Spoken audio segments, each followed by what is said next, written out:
আসসালামু আলাইকুম রহমতুল্লাহ। সত্যের দিশা চ্যানেলের পক্ষ থেকে সবাইকে আন্তরিক শুভেচ্ছা ও অভিনন্দন। আশা করি আল্লাহর অশেষ মেহেরবানিতে আপনারা সবাই ভালো আছেন।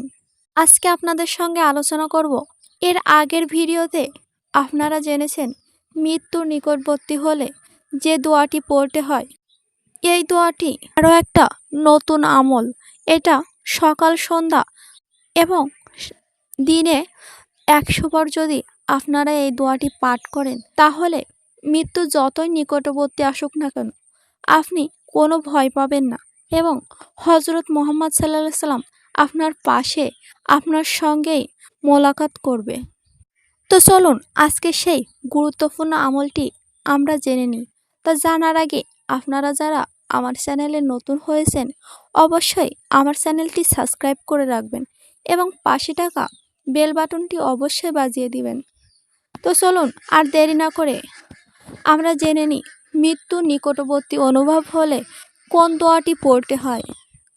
দোয়াটি হলো লা ইলাহা ইল্লাহু আল্লাহু আকবার, লা ইলাহা ইল্লাহু ওয়াহদাহু লা শারীকা লাহু, লা ইলাহা ইল্লাহু লাহুল মুলকু ওয়া লাহুল হামদু, লা ইলাহা ইল্লাহু ওয়ালা হাওলা ওয়ালা কুওয়াতা ইল্লা বিল্লাহ।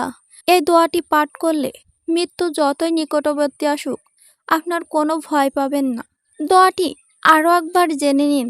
লা ইলাহা ইল্লাহু আল্লাহু আকবার, লা ইলাহা ইল্লাহু ওয়াহদাহু লা শারীকা লাহু, লা ইলাহা ইল্লাহু লাহুল মুলকু ওয়া লাহুল হামদু, লা ইলাহা ইল্লাহু ওয়ালা হাওলা ওয়ালা কুওয়াতা ইল্লা বিল্লাহ। এই দোয়াটির অর্থ হলো আল্লাহ ব্যতীত কোনো ইলাহা নেই, আল্লাহ মহান। একমাত্র আল্লাহ ব্যতীত কোনো ইলাহা নেই, একমাত্র আল্লাহ ব্যতীত কোনো হক ইলাহা নেই, তার কোনো শরিক নেই। আল্লাহ ব্যতীত কোনো ইলাহা নেই, যাবতীয় রাজত্ব তারই, তার জন্যই সকল প্রশংসা। আল্লাহ ব্যতীত কোনো ইলাহা নেই।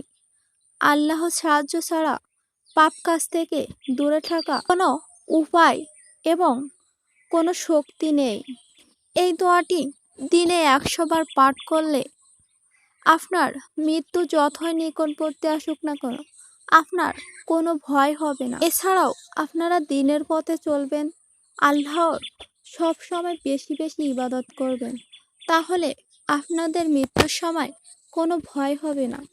আপনারা খুব সহজে জান্নাতে যেতে পারবেন। এই ছিল আজকে আমাদের ভিডিও। প্রতিদিন এমন নিত্য নতুন ভিডিও পেতে অবশ্যই আমার চ্যানেলটি সাবস্ক্রাইব করে রাখবেন এবং পাশে থাকা বেল বাটনটি অবশ্যই বাজিয়ে দিবেন।